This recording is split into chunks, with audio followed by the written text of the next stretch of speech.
Iñaki Gabilondo. Son las 8:30 de la mañana. Las 7:30 en la Casa Museo de José Saramago, en Tías, Lanzarote. Buenos días, mundo. ¿Quieres un café?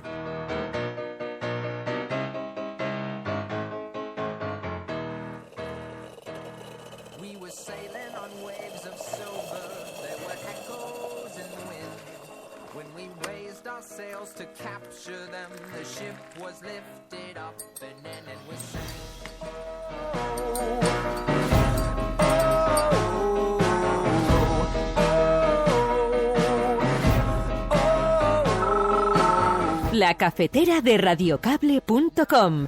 Dirige Fernando Berlín.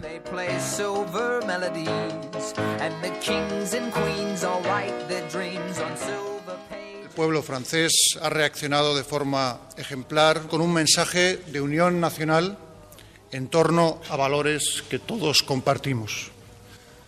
España desea que ese mensaje de unión sea también el nuestro. Puedo decir que la convergencia de esta calificación del partido como de alto riesgo, con una circunstancia que ustedes conocen bien, y es que estamos en el nivel de alerta antiterrorista 4, reforzado como consecuencia de la decisión adoptada el pasado sábado por el Consejo de Seguridad Nacional, se ha presentado un dispositivo de seguridad intensivo para garantizar la absoluta normalidad en la celebración del encuentro deportivo.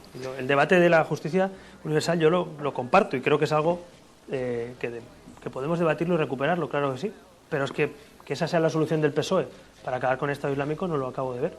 No, yo no he dicho eso nunca, pero bueno, en todo caso no me importa manifestar mi opinión.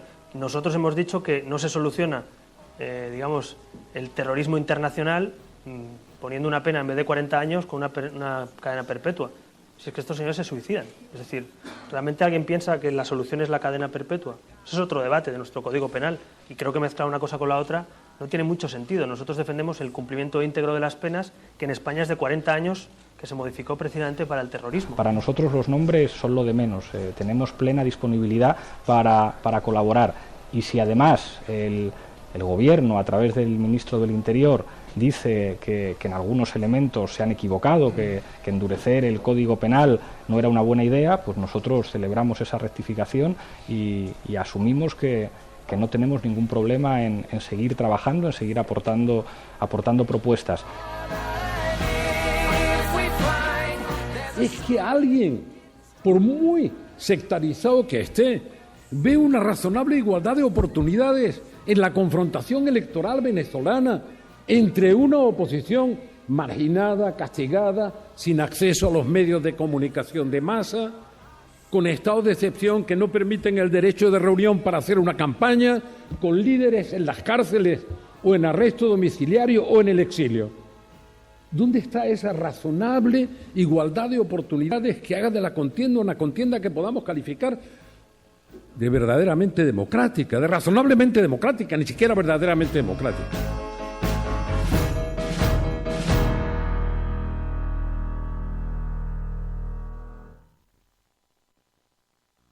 El mundo está patas arriba, sí. El mundo está patas arriba porque desalienta el trabajo, la creación, recompensa la especulación, recompensa el crimen. Es un mundo patas arriba. Y tenemos que pelear para ponerlo sobre sus pies.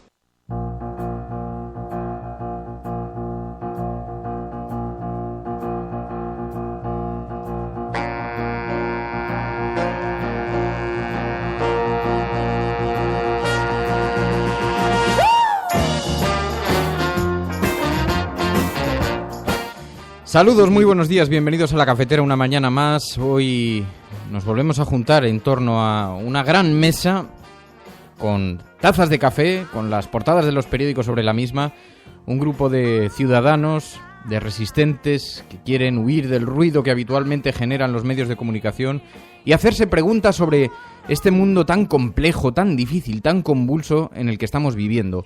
Preguntas que a veces no tienen respuesta sencillas y que a veces incluso no tienen las respuestas que nos gustaría que tuvieran.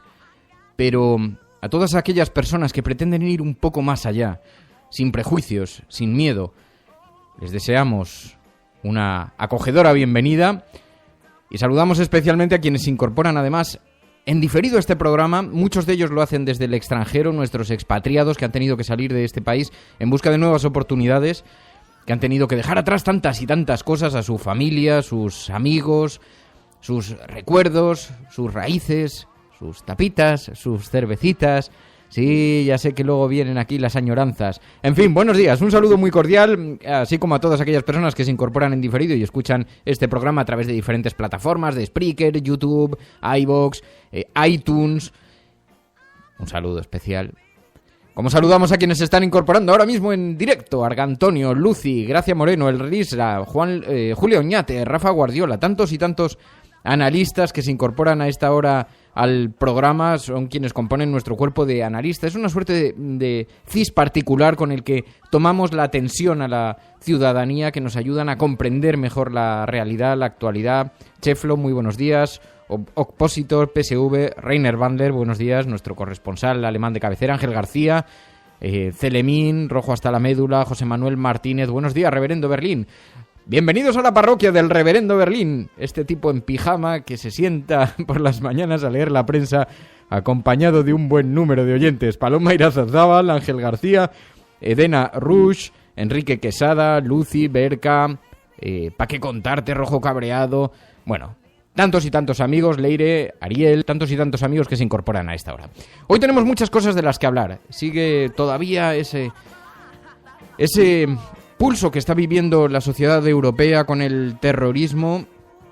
Aparentemente pudiera parecer que estamos ante una formidable escalada de violencia en nuestro entorno, quizá en nuestro entorno del norte, porque ya lo estábamos viviendo en otros lugares de la brújula, pero en fin, no quiero infravalorar el peligro real que existe, que es grave, debe ser combatido con todos los instrumentos que tiene la ley, con todos, pero mucho cuidado con la propaganda que se está instalando y con toda esta doctrina del shock tan enorme con la que nos están regalando las autoridades. Y vamos a hablar con alguien que entiende muy bien este concepto, con Ignacio Ramonet.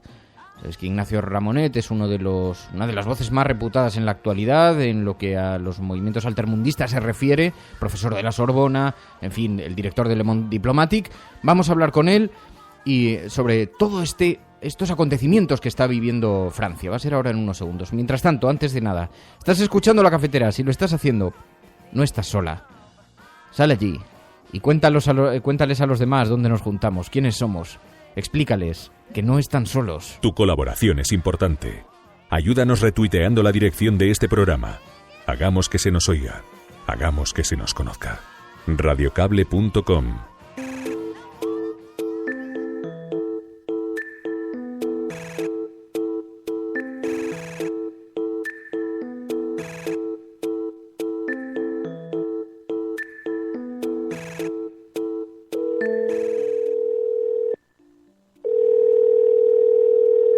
Sí, ¿aló? Ignacio. Sí. ¿Qué tal? Soy Fernando Berlín. Sí, ¿qué tal, Fernando? Radiocable.com. Ignacio Ramonet, muy buenos días. ¿Qué tal? Buenos días, Fernando.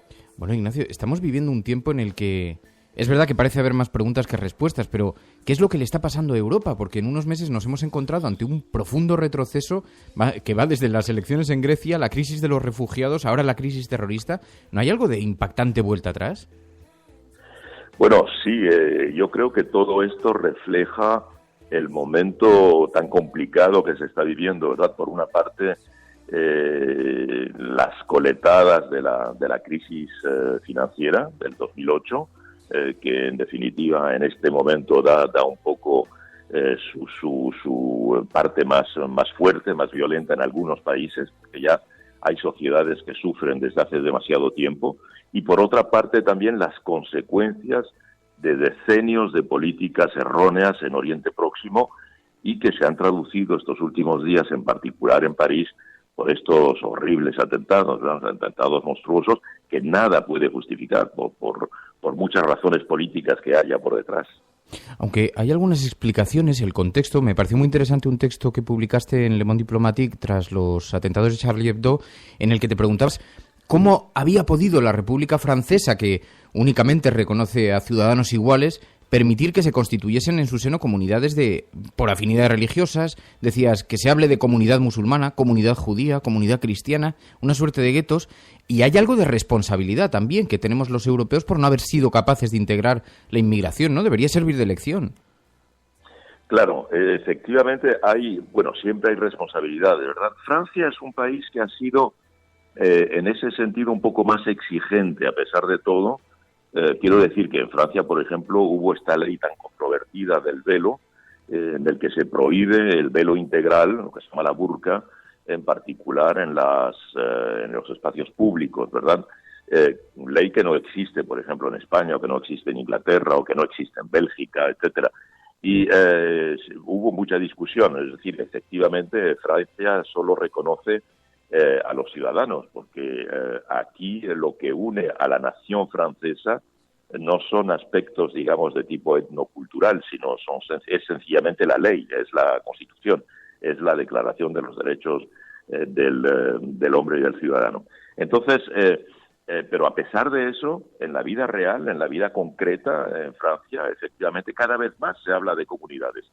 Cuando hubo los atentados, también odiosos, evidentemente, y absolutamente condenables contra los caricaturistas de nuestros amigos de Charlie Hebdo, y luego el atentado en el Hypercacher contra ciudadanos judíos, el presidente fue a la gran sinagoga, donde hubo la gran ceremonia de repudio contra los atentados. El presidente se reunió con la comunidad musulmana, etcétera. Que puede ser completamente lógico, pero no es en la tradición francesa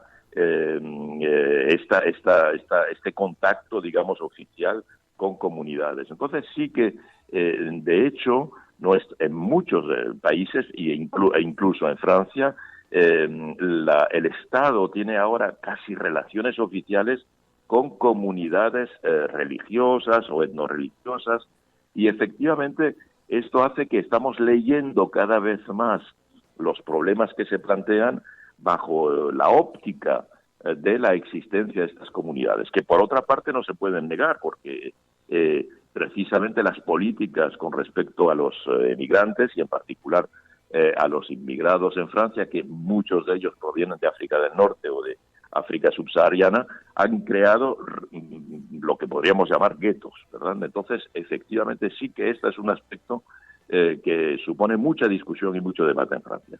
Y ahora viene el tiempo de la respuesta, ¿no?, al gran pulso que supone el terrorismo, y te escuché con atención en una conferencia que impartiste en la Casa Encendida, que alertaba sobre el recorte de las libertades al que puede conducir toda esta doctrina del shock, ese temor que se está expandiendo por Europa, ¿verdad? Claro, es decir, estamos hablando de Francia, ¿no? En este momento estamos en el peor momento, estamos en un momento de un choque emocional muy brutal, estamos hablando de 130 personas asesinadas, estamos hablando de 350 personas heridas, por consiguiente, un choque emocional muy importante, muy violento. Vemos además, por lo que ha ocurrido ayer, que los acontecimientos siguen desarrollándose, porque había un grupo que estaba preparando un nuevo atentado. Entonces, por una parte tenemos esa emoción tan a flor de piel, y por otra parte estamos a 2 semanas de elecciones regionales, donde hay un gran debate entre los partidos, ¿verdad? Porque se ha recortado, es un poco como si en España se hubiesen transformado las autonomías en autonomías un poco más grandes, mayores, ¿no?, con mayor territorio. Se han fundido las varias autonomías aquí, y varias regiones, varios poderes regionales. Y entonces hay un debate político muy intenso. Y añadido a eso, tercer elemento, es que el partido que tiene posibilidades de ganar en varias regiones muy importantes en Francia es el Frente Nacional, es decir, un partido de extrema derecha que actualmente los sondeos lo sitúan como el partido de mayor pujanza, de mayor demanda, y evidentemente todo esto está creando una escalada hacia la derechización de la vida política y, el propio partido de gobierno, el Partido Socialista, está dando muestras de autoridad, que es lo que reclama también la sociedad. Un sondeo que publicó el Figaro, el partido, un diario conservador, indicaban de ayer que 84% de los franceses reclama medidas de mayor severidad y admite que está dispuesta a abandonar una parte de las libertades si se le garantizan mayor seguridad. Entonces, efectivamente, este momento es un momento un poco peligroso porque ante esta emoción de la sociedad, las autoridades están inclinadas a ir hacia un recorte de las libertades prometiendo mayor seguridad. ¿Y tú crees que lo hacen como respuesta a esas demandas ciudadanas o hay algo de teatralización, de electoralismo detrás de lo que está ocurriendo para ocupar el espacio que Marine Le Pen pretende ocupar? Bueno, si fuese teatralidad, se entendería. Probablemente hay algo de teatralidad, probablemente hay algo de retórica, que es la retórica que exige el momento. Pero es que también se está hablando de cambio de constitución, estamos hablando de leyes, ¿verdad? Estamos bajo la ley de emergencia en este momento, que se va a prolongar durante 3 meses, lo que quiere decir que evidentemente las libertades, digamos, el Estado de Derecho se ve disminuido. Entonces, no solo se trata de escenografía, sino que se trata de inscribirlo en el mármol de la Constitución. Y claro, bueno, pues está muy bien, pero imaginemos, que es lo que decimos, evidentemente en este momento es difícil racionar, es difícil ser razonable, es difícil tener la serenidad frente a lo que está ocurriendo, el dolor de las familias, estamos aún en duelo nacional en el país. Entonces, frente a esto es difícil, pero tenemos la obligación, por análisis político, de pensar un poquito más allá. Estados Unidos se dotó del Patriot Act, eso no impidió los atentados de Boston, por una parte, y por otra parte lanzó al país en una vía extremadamente peligrosa, ¿verdad? Y para las libertades. Entonces, efectivamente hay que preguntarse si estas medidas que se están tomando el día de mañana, cuando esto afortunadamente se termine con estos atentados, la sociedad tendrá las mismas libertades que teníamos antes. Bueno, segundo, si el Frente Nacional, un partido de extrema derecha, llega mañana al poder dotado de estas leyes, ¿cómo las va a utilizar? Porque, y digamos, en una perspectiva en que no haya atentados, ¿cómo las va a utilizar? ¿Y cómo las va a utilizar en particular contra estas minorías, contra las comunidades emigrantes, etcétera? Entonces, efectivamente es necesario, a pesar de todo, desarrollar una reflexión sobre lo que está ocurriendo, que no todo puede ser emoción, no todo puede ser respuesta contra los terroristas, que hay que darla también. Pero... Y respecto a las consecuencias, ¿qué te parece? Porque se escuchan ahora tambores de guerra. Francia está intensificando su ofensiva en Siria. Aquí en España hay cierta precaución también a pronunciarse sobre si se debe ir a la guerra, ¿no? ¿Qué te parece la reacción francesa? Claro, bueno, esto también forma parte de lo que tú llamabas antes la teatralidad, ¿no? Es decir, que efectivamente en la medida en que el país Francia está presente en el terreno, en el teatro de operaciones de Siria contra el Estado Islámico, efectivamente es una manera de reforzarlo. Bueno, ahora se acaba de mandar allí a una escuadra con el portaaviones Charles de Gaulle. Claro, y se está tratando de organizar una coalición internacional. Yo creo que también esto, en parte, es una respuesta a esta demanda de la sociedad que está angustiada ante los atentados, ¿verdad? Es una demostración de fuerza. En parte tiene este aspecto de escenografía y de un poco mostrar músculo. Pero por otra parte también, efectivamente, es una respuesta que trata de ser geopolítica a ese monstruo geopolítico que ha surgido, que es el Estado Islámico, y que no tiene, digamos, que no respeta ninguna regla internacional, en tanto que Estado, ya que pretende ser un Estado. Entonces, aunque nosotros sabemos, como analistas geopolíticos, que ese monstruo es el resultado de políticas erróneas desde hace decenios en el Oriente Próximo, como yo lo decía antes, sin embargo, algo hay que hacer, porque ahora hay un tumor ahí y hay que operarlo. Entonces, ¿de qué manera, con qué aliados, con qué perspectivas y con qué, digamos, con qué estrategia para después? El problema no está en derrotar al Estado Islámico, que probablemente puede ser relativamente fácilmente derrotado, pero ¿qué política para Oriente Próximo? ¿Qué política, digamos, en muchos aspectos para el Oriente Próximo, desde el punto de vista precisamente de fronteras, de reconocimiento de nacionalidad, de reconocimiento de estados, etcétera. Hay una estrategia en ese sentido, hay una perspectiva. Esto es lo que no se ve. Pues Ignacio Ramonet, Ignacio, te agradezco muchísimo, como siempre, que hayas atendido esta llamada. Muy buenos días y muy buena suerte. Gracias a ti, Fernando. Hasta muy pronto. Radiocable.com. Tu colaboración es importante. Ayúdanos retuiteando la dirección de este programa. Hagamos que se nos oiga. Hagamos que se nos conozca. Radiocable.com.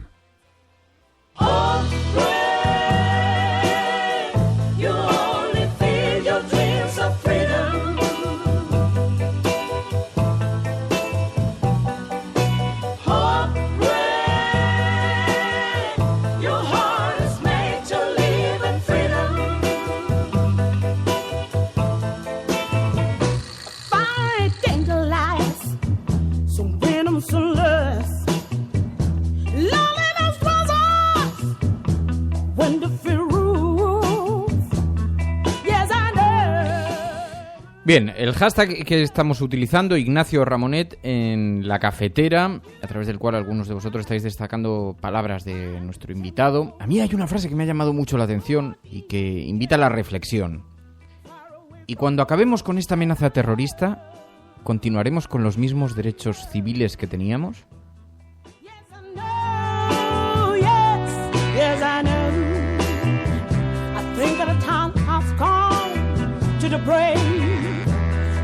Estoy viendo un tuit de Lorenzo Silva que dice: no podemos hacer como si el ISIS no fuese con nosotros, no podemos sumarnos a bombardeos a voleo, pero en medio hay una opción justa y que es razonable. Y este es el gran debate, ¿no? Porque por una parte la experiencia nos dice que desconfiemos de aquellos que están pidiendo una intervención inmediata, a ciegas, probablemente como para ofrecer una respuesta, como decía Ignacio Ramonet, ofrecer una respuesta a la ciudadanía francesa, para que vean que sus autoridades, sus gobernantes están haciendo algo, que están respondiendo, ¿no? Por otra parte, hay intereses cruzados, hay países que están tratando de establecer allí sus relaciones, que están tratando de establecer allí sus modelos y que están utilizando de parapeto y la excusa de lo ocurrido en Francia para hacerlo. Por otra parte, tenemos una guerra civil que tiene sus propios intereses. Por otro lado, están también los intereses rusos que pretenden proteger una de sus principales bases navales en la región. Así que los intereses son muchos y no siempre son exactamente tal y como los están presentando, ¿no? Sino que nos encontramos con que hay quien está utilizando la máscara de la justicia para ocultar el verdadero rostro de la intervención. Y ese es el riesgo que estamos corriendo, ¿no? Porque dice, ¿tiene legítimo derecho quien sea atacado a defenderse? Es evidente que sí, ¿no? Pero ¿estamos ante una defensa de verdad? ¿Atacar Siria va necesariamente a reducir el riesgo de la amenaza del terrorismo? ¿Alguien se cree eso? ¿Atacar Siria de forma indiscriminada? Raqqa es una ciudad que tiene 300.000 habitantes en condiciones normales, de los que habrán salido probablemente la mitad o más de la mitad. Pero siguen quedando 150.000 personas, entre las que hay mujeres, niños, gente que sin duda apoya el terrorismo, gente que sin duda tiene una profunda vocación pacifista. Es una ciudad de 300.000 habitantes. Así que, entendiendo que nos encontramos ante un mundo complejo que requiere de respuestas complejos, no siempre sencillas, no siempre moralmente aceptables como la guerra, pero incluso ante ese escenario todavía podemos manifestar cautelas, porque una guerra indiscriminada ya sabemos los efectos que ha provocado. Conocemos los efectos de la intervención en Afganistán, conocemos los efectos de la intervención en Irak, conocemos los efectos de la intervención en Libia, ahora en Siria. Hombre, da como para poder manifestar las precauciones en público, da como para poder manifestar una cierta inquietud a lo que está ocurriendo. Por eso decía antes, pudiera parecer que estamos ante una formidable escalada de violencia en Europa, pero diríamos que es exactamente así, no es la primera vez que ocurre. La sucesión de los días es evidentemente muy inquietante, lo que estamos viviendo, lo que se vivió anoche de nuevo otra vez en París ayer. Y yo no quiero infravalorar ese peligro que existe, que es grave y que es real y debe ser combatido con los instrumentos que tiene la ley, pero con todos los instrumentos además. Pero ojo, la experiencia de la Unión Europea, la base sobre la que se construyó la Unión Europea, las columnas sobre las que se sostiene la Unión Europea son las columnas de la justicia. Y la columna de la justicia no sé si es exactamente muy compatible con una respuesta a ciegas, precipitada, inmediata, como la que se está ofreciendo contra el terrorismo yihadista en Siria, ¿no? Ojalá tuviéramos respuestas, no las tenemos. Ojalá fuera más sencillo hacer un planteamiento sobre este asunto, ¿no? Pero solamente quiero poner el foco sobre una enorme alerta. Mucho cuidado con aquellos que se están refugiando en esa máscara y que están ocultando su verdadero rostro, porque la respuesta no es tan sencilla. ¿Significa eso que no haya que hacerlo? Yo no he dicho eso. Significa que la respuesta no es tan simple y cuidado con los aliados que se están escogiendo para eso. En fin, escuchas La Cafetera. Si lo estás haciendo, no estás solo.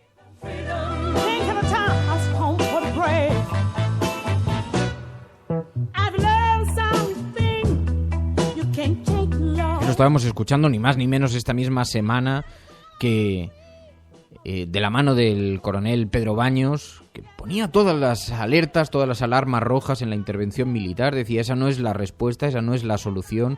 Además, tumbaba algunos de los mitos que se han establecido en torno al ISIS, en torno al Estado Islámico, al Daesh, como prefiráis denominarlo, ¿no?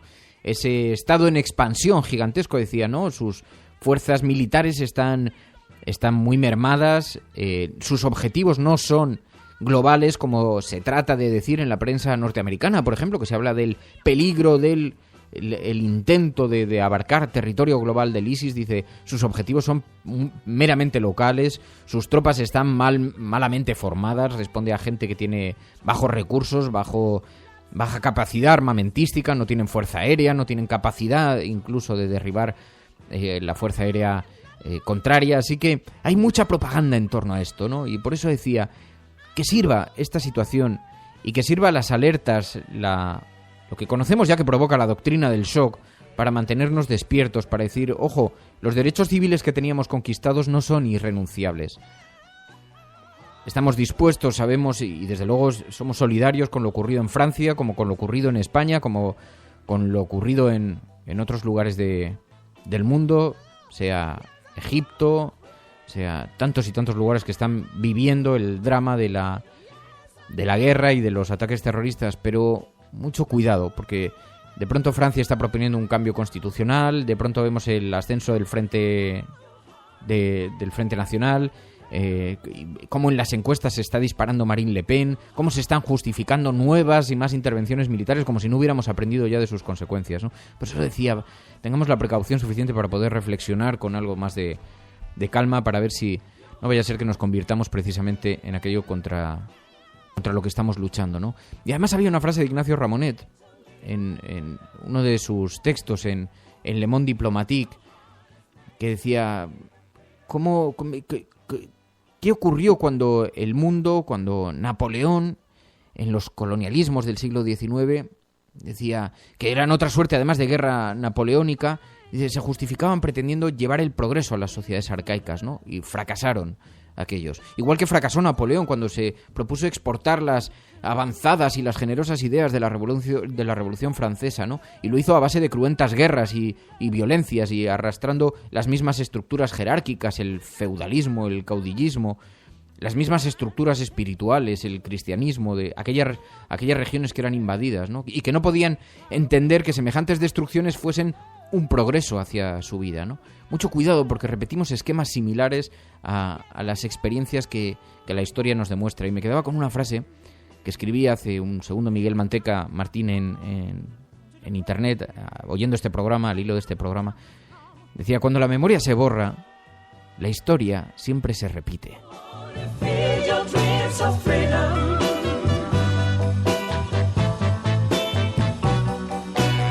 Por cierto, recuerda ese pasaje, Roberto Domínguez, de lo que ocurrió ayer en 13 Televisión, Beatriz Talegón, que sabéis que se salió del discurso oficial y fue expulsada del plató de 13 Televisión. Ha habido una gran polémica en la red, con muchas muestras de cariño, muchas muestras de adhesión, porque criticó la línea del programa, criticó esta ofensiva a ciegas, este espíritu casi bélico que se estaba que habían dejado fuera de la discusión, y Beatriz Talegón lo cuestionó y la echaron del plató. El vídeo está circulando por internet y, bueno, sabéis que hay una enorme polémica en torno a este asunto. Bueno, escuchas La Cafetera, si lo estás haciendo, eres la resistencia. no estás solo. Ahora la democracia liberalista, la que existe realmente en el mundo, para votar de verdad hay que pagar. Quiere decir que hay que ser accionista. Si tú eres accionista de una sociedad, estás votando para cambiar el mundo de una manera u otra, porque tú influyes sobre esa sociedad y tú estás cambiando. ¿Quién ha votado para la guerra en Irak? Accionistas de empresas del Texas. Ellos han votado y han decidido que se iba a la guerra.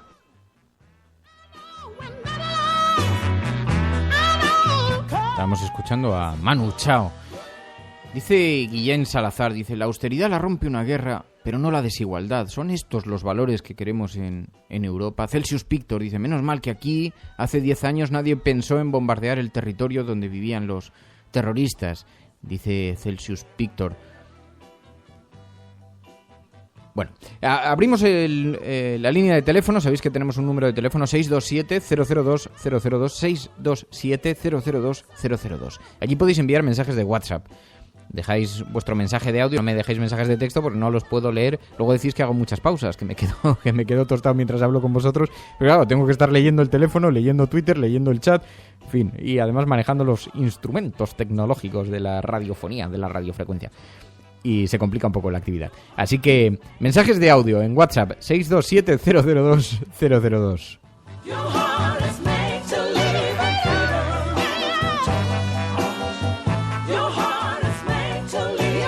Bueno, y mientras todo esto estaba ocurriendo, seguimos aquí en campaña electoral. Han quedado completamente aparcados dos espacios. El espacio del debate sobre el dilema catalán, este pulso que se estaba viviendo entre España y Cataluña, ha quedado completamente aparcado, ha desaparecido de los medios de comunicación. Ya nadie habla de Cataluña como si no existiese.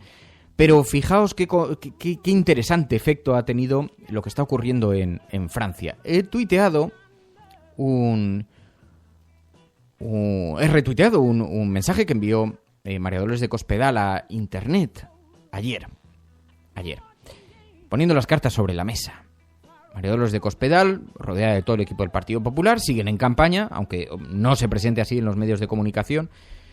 Y el mensaje de María Dolores de Cospedal dice: cuando la recuperación económica, la unidad, la seguridad y el futuro del país están en juego, la garantía es el Partido Popular.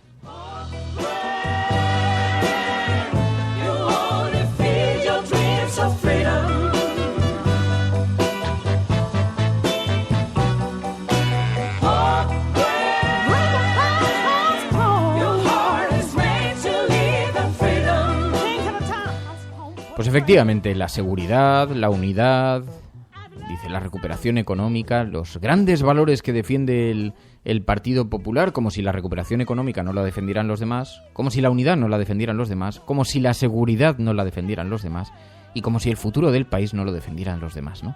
Pero los grandes espacios del Partido Popular, que está sabiendo patrimonializar muy bien en su campaña electoral los acontecimientos, lo que está ocurriendo, ¿no?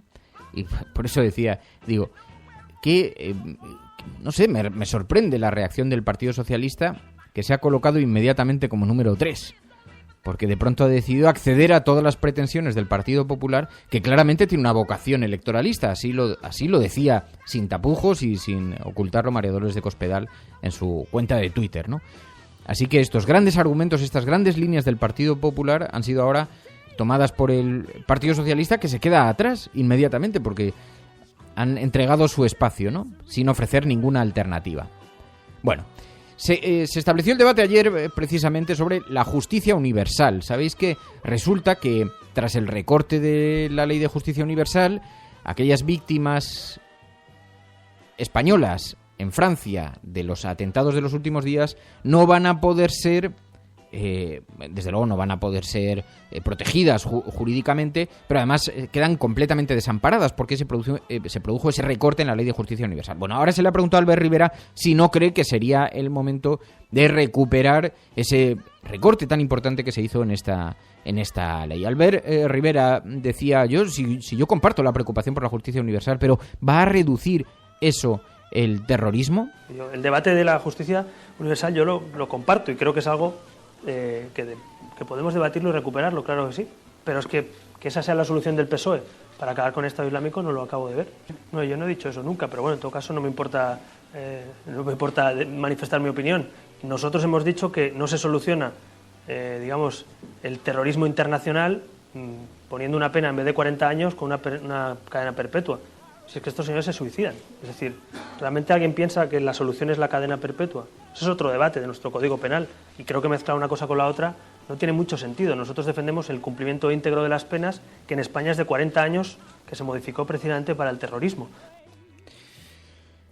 Podemos recuperarlo, podemos debatirlo, pero no lo vamos a recuperar ni lo vamos a debatir, porque no es el momento y además, ¿acaso se va a terminar con el terrorismo yihadista con eso? Bueno, son las mismas dudas que tantos y tantos han manifestado en las últimas semanas, ¿no?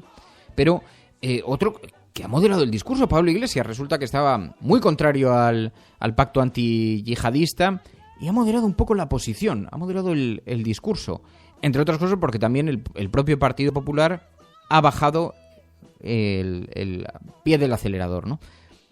Tampoco lo está enarbolando, ha recibido a todos los partidos políticos. Alguien me explicaba, me decía, bueno, es que para el Partido Popular la lección del 11M fue una lección aprendida. En cuanto la sociedad percibió que el Partido Popular pretendía aprovecharse del 11M y que actuaba en solitario, fue castigado en las urnas y esto no se puede repetir. Por lo tanto, por eso se busca un espacio de consenso y además se está ofreciendo esta imagen de unidad y además se está reduciendo el tema. Pablo Iglesias ha moderado el discurso, como digo, contra el pacto antiyihadista. Para nosotros los nombres son lo de menos. Tenemos plena disponibilidad para colaborar. Y si además el Gobierno, a través del ministro del Interior, dice que en algunos elementos se han equivocado, que endurecer el Código Penal no era una buena idea, pues nosotros celebramos esa rectificación y asumimos que no tenemos ningún problema en seguir trabajando, en seguir aportando propuestas. Mientras tanto, sabéis que se va a celebrar el clásico, el partido de fútbol, y ahora hay una enorme inquietud por las medidas de seguridad. Se considera un partido de alto riesgo, máxime estando en la situación en la que está España, que está declarado en este nivel 4 de seguridad. Y ayer el secretario de Estado compareció para dar los detalles de cómo se va a constituir todo este cuerpo de protección. Se habló de más de 1.000 policías, solamente en lo que a policía se refiere, en la Policía Nacional, porque después hay otras autoridades presentes, está la Policía Municipal, además de otras 1.000 y pico personas de guardias de seguridad privados, en fin, tratando de ofrecer una imagen de tranquilidad y seguridad. Puedo decir que la convergencia de esta calificación del partido como de alto riesgo con una circunstancia que ustedes conocen bien, y es que estamos en el nivel de alerta antiterrorista 4, reforzado como consecuencia de la decisión adoptada el pasado sábado por el Consejo de Seguridad Nacional, se ha presentado un dispositivo de seguridad intensivo para garantizar la absoluta normalidad en la celebración del encuentro deportivo.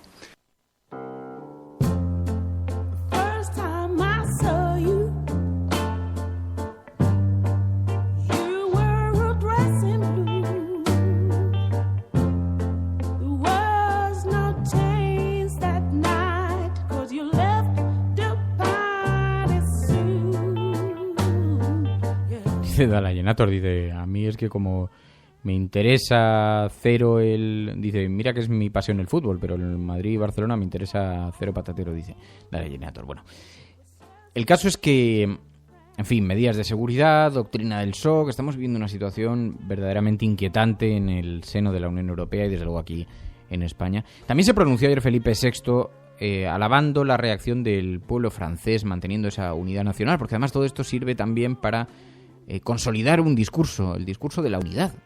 Porque podríamos decir, el pueblo francés ha reaccionado muy bien, no lo sé, pero poner en valor que ha reaccionado de forma unida, que es un debate que en España en este momento, en fin, tiene ciertas connotaciones. Felipe VI. El pueblo francés ha reaccionado de forma ejemplar con un mensaje de unión nacional en torno a valores que todos compartimos. España desea que ese mensaje de unión sea también el nuestro. Unión nacional en torno a mensajes que compartimos. Que en España ese mensaje también sea el de la unión, dice Felipe VI. Un mensaje que podría ser perfectamente trasladado al dilema catalán, ¿no? Y dice, hombre, unión sí, pero no con un cheque en blanco. La unión es muy importante. salvo que lo que propongan nuestros mandatarios pueda provocar la discrepancia. Una intervención a ciegas en los países árabes, a ciegas porque sí, como respuesta, a lo mejor no estamos unidos. Y tiene sentido que la gente pueda manifestar su discrepancia. El valor de la unión es un valor importante. Suele serlo, para no actuar en solitario. Está bien. Siempre es mejor la unidad que la... que se produzca las disidencias, ¿no? y la unilateralidad. Siempre es mejor. Ahora bien, no es un valor absoluto. Es un valor que se puede discutir.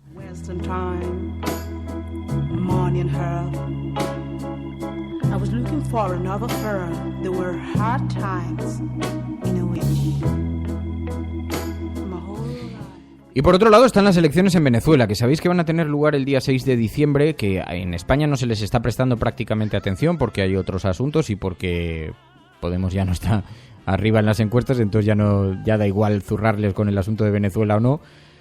Así que no se le está prestando una gran atención, pero el caso es que Felipe González compareció el otro día en una rueda de prensa, hace 24 horas, y habló de las dificultades que tiene la oposición en Venezuela. Dijo, no hay igualdad, en Venezuela no se puede acudir a las elecciones en igualdad de condiciones, y lo expresó con estas palabras. Es que alguien, por muy sectarizado que esté, ve una razonable igualdad de oportunidades en la confrontación electoral venezolana entre una oposición marginada, castigada, sin acceso a los medios de comunicación de masa, con estados de excepción que no permiten el derecho de reunión para hacer una campaña, con líderes en las cárceles o en arresto domiciliario o en el exilio.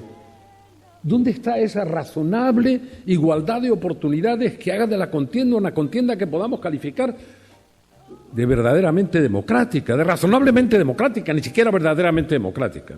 Bueno, es curioso porque efectivamente el próximo día 6 van a tener lugar esas elecciones en Venezuela, y son unas elecciones importantísimas que pueden cambiar el rostro de toda Latinoamérica. Sabéis que están en debate, están en cuestión importantísimos tratados comerciales, y que Venezuela es uno de los pocos países que quedan que se resisten a ese modelo de sometimiento económico y financiero a los Estados Unidos, y por lo tanto son un polo de resistencia absoluta a ese modelo, ¿no? Con sus propias dificultades. En fin, no voy a entrar en un debate sobre Venezuela, ya tendremos oportunidad, porque además de aquí a las elecciones pues probablemente habrá espacio. No llevan nada recogido en los periódicos españoles, pero tendremos que hablar de lo que se juega en Venezuela, de lo que está en juego, y de la mitología que ha existido en torno a la Venezuela actual, a la Venezuela moderna, porque sin ánimo de entrar en ese debate, que no me apetece absolutamente nada en este momento, hay quien lo está deseando y lo sé, me estáis enviando algunos mensajes y me pedís que lo hagamos. No tengo un especial interés, sinceramente, pero porque además es un debate más complejo de cómo lo pretenden presentar a algunos, y en todo caso Venezuela no estaba muy bien antes de la llegada de Maduro, pero tampoco estaba muy bien antes de la llegada de Chávez. Así que ese es un debate que un día podemos tener el que quiera, pero a Venezuela hay que entenderlo en su contexto latinoamericano. No hay que pensar, claro, hay quien dice, ya, pero es que la democracia no está garantizada como está garantizada en Francia. Ya, es que Venezuela no es Francia. Venezuela está en un contexto muy concreto. Está... En fin. Pero bueno, habrá oportunidad de hacerlo. Dice Francisco José, dice Fernando, ahora América Latina está rotando contra los intereses de Estados Unidos por todos los lados, por un lado y por otro. Dice, porque los chinos han entrado en Ecuador también a lo grande. En fin, buscaremos a algún catedrático que nos pueda dar algunos datos interesantes sobre lo que está ocurriendo en Latinoamérica y concretamente en Venezuela. Pero en fin, el caso es que el debate se ha introducido en España por las palabras del expresidente del gobierno, Felipe González, pero, como os digo, no lo llevan en la portada de los periódicos hoy, porque siguen con el foco puesto sobre lo que está ocurriendo en Francia. Dice el diario El País, Francia acaba con uno de los comandos y evita otro ataque, 8 detenidos y 2 muertos en el asalto policial a un piso franco en París. El gobierno galo exige controles a los europeos que entren en territorio de la Unión Europea, y Hollande autoriza aislar a sospechosos de terrorismo sin orden judicial previa. Sin embargo, para el periódico El País, con una llamada en portada, París es víctima de la complacencia.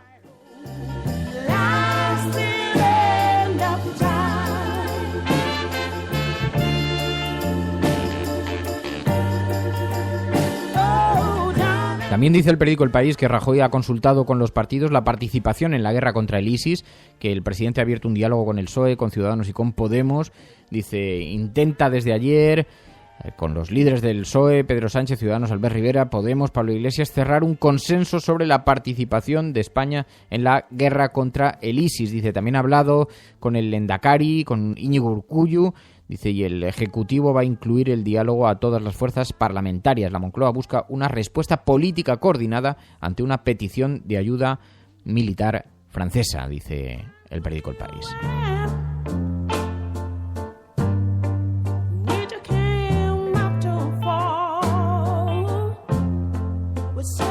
El periódico ABC en su portada dice también varios agentes llevan ayer a un individuo durante el asalto al barrio de Saint-Denis, donde fue abatido un terrorista, otra se suicidó y se efectuaron 8 detenciones. Dice el ABC, la primera yihadista suicida en Occidente complica la lucha antiterrorista, dice el periódico ABC.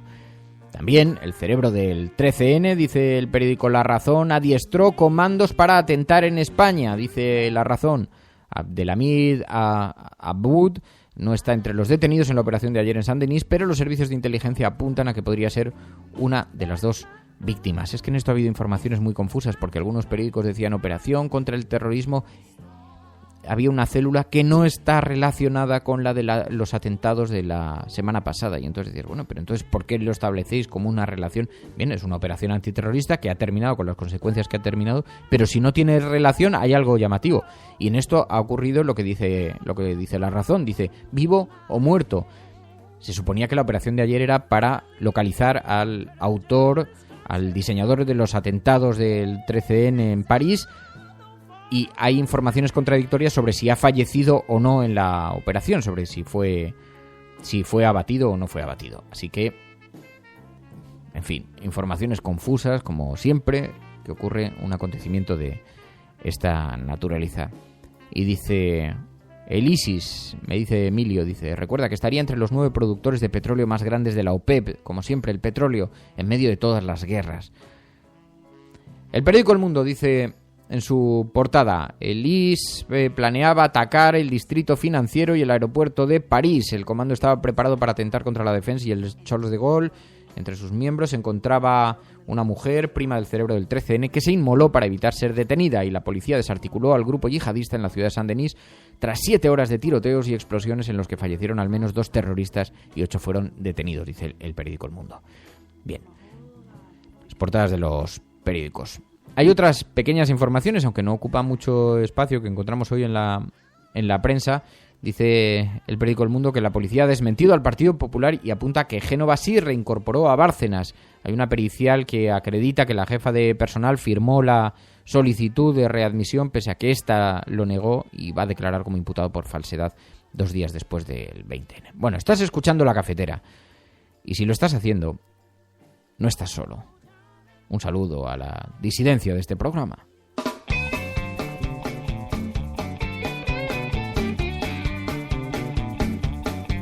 Hay un rincón donde importa lo que opines tú. Es una radio diferente y llena de noticias y de blues. Es medio clandestina, el secreto lo guardas tú. Ha dicho Felipe González sobre Venezuela, le quitas lo de los golpistas en la cárcel. En concreto, en España podríamos ver lo de Otegi en la cárcel y tal, y sirve perfectamente para España.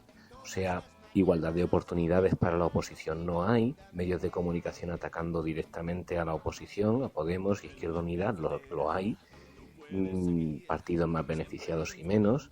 Eso de igualdad de oportunidades en las elecciones para que sean democráticas en Venezuela o en España nos serviría bastante. Su discurso. Podía luchar por los derechos aquí, Felipe González, no estaría mal.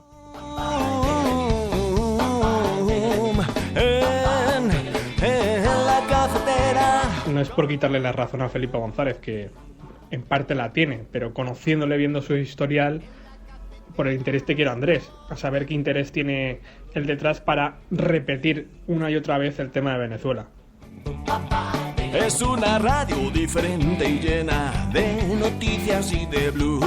Buenos días, Resistencia. Simplemente un apunte, que sé que con la actualidad de Francia, el ISI y otros temas, pues puede que no salga bien el programa. Me gustaría recordar que ayer el ministro de Educación afirmó, y así lo titularon varios medios, que en España sobraban universitarios. Es algo a tener en cuenta. Todas las mañanas conecta y opina tú también. En la cafetera tú puedes seguir siempre informando Fernando Berlín a través de las redes radiocable.com. La radio diferente, quien opina eres tú, eres tú.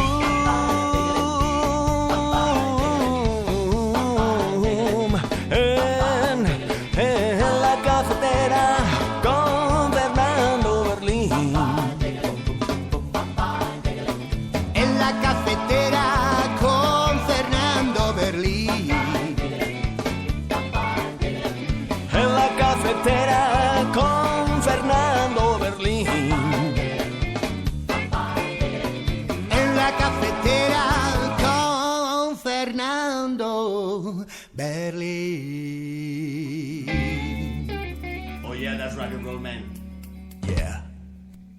La disidencia celebra que me hagas prorrumpir mi labor para salir de todo lo que estoy haciendo de mala uva a darte un fuerte abrazo, estimado amigo. Ya sabía yo que te iba a gustar nuestra música. Tu colaboración es importante. Ayúdanos retuiteando la dirección de este programa. Hagamos que se nos oiga. Hagamos que se nos conozca. Radiocable.com. Pero ¿cómo que qué horror de canción? O sea, Sánchez Cajal dice, Fernando, jubila eso, pero vamos a ver. Nos regalan los Tennessee muy generosamente, además, y además a petición mía, porque ellos habían hecho una cuña. Voy a contar toda la intrahistoria, porque es que además me ofendéis con vuestra duda.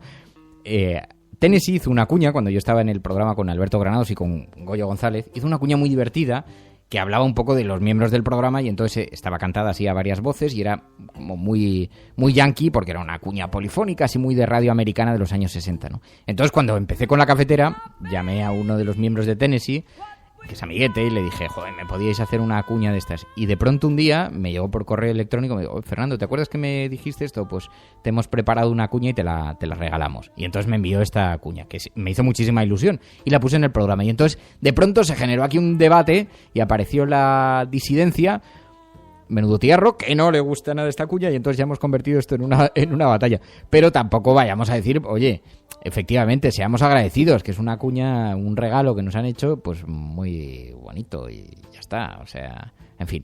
Bueno, dice, ¿cuándo nos dejas descargar la canción de Tennessee? Dice Paul Bustamante. Pues está, yo creo que está en la web de Radio Cable, te la puedes poner de politono.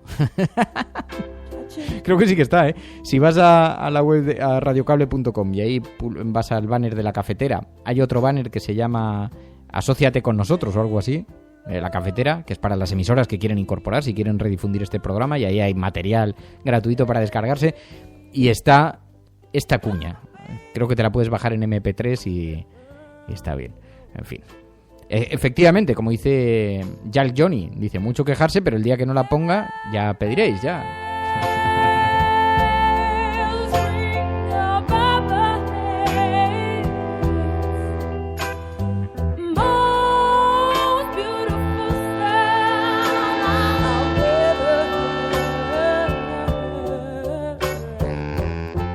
¿Qué dice Rafa? Esta guerra no es una guerra entre el terrorismo del Estado Islámico y la falsa democracia de Occidente. Esto es un conflicto entre los que defienden la paz y están en contra del negocio de la guerra y los que están del lado del capitalismo.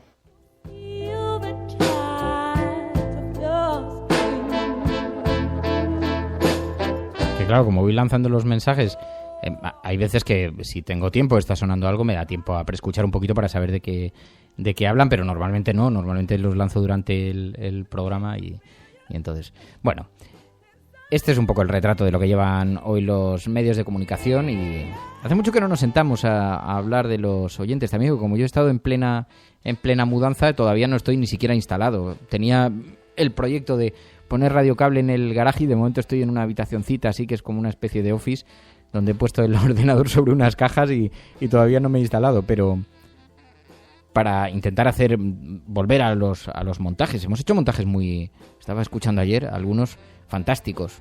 Los oyentes cantando a la bordeta, recitando poemas. Todavía hay una deuda pendiente, una asignatura pendiente en este programa, que es hacer un pequeño concurso de microrelatos y en audio, mensajes de audio. Estaría muy bien a ver si lo podemos organizar para recuperar un poquito esto. Pero es que es verdad que todavía no termino de ubicarme. Hay tantas cosas que hacer, tengo toda la vida en cajas todavía y es famoso, sí, como dice José, el famoso locutor de Radio Cajas. Estamos un poco todavía en ese sentido. Pero bueno, todavía mantiene por lo menos el aspecto clandestino con el que nació la cafetera de Radio Cable.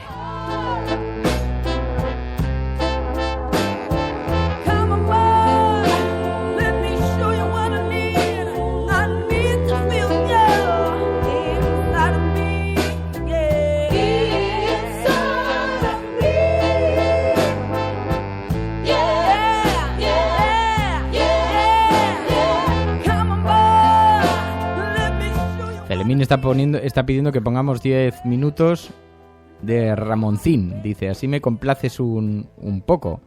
El rey del pollo frito. Ramoncín es un personaje peculiar.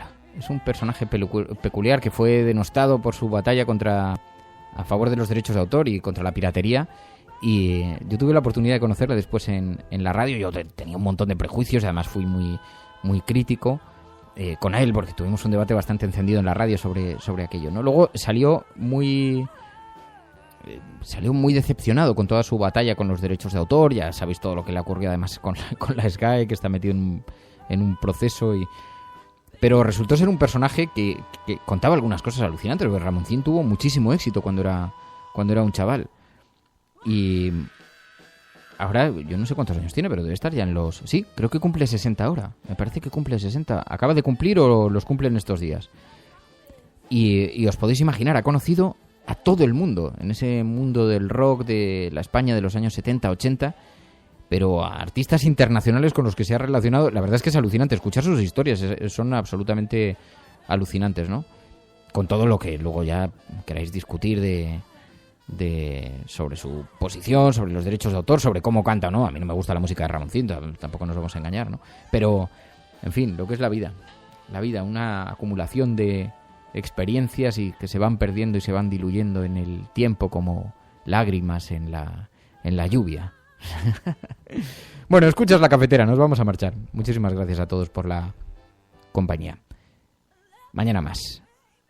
Si estás escuchando esto, eres la resistencia y no estás solo.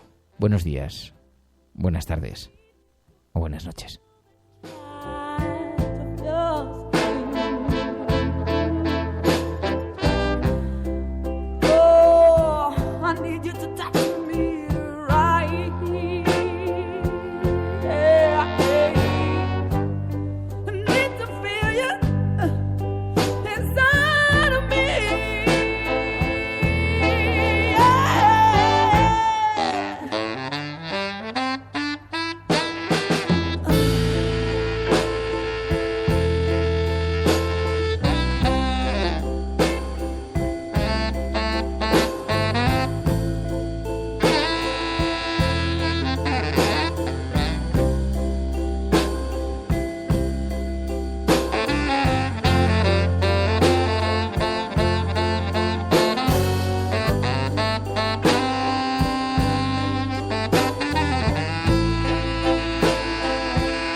Se ha dicho es realmente interesante, entonces que se valore.